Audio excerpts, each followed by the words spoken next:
Yung dito sa may leeg, ma'am, anong nafe-feel ninyo?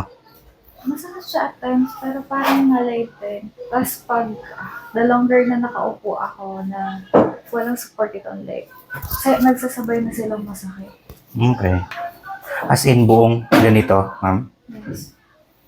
Buti hindi pa nagtutuloy sa, ma'am, sakit ng ulo. May, may oras.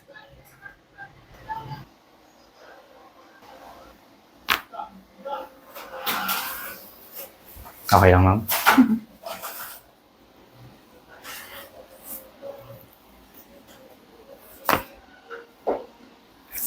Hindi masakit, ma'am? Actually, nakita nga yung parang block dito eh. Medyo nakakarinig siya bigla. Bigla?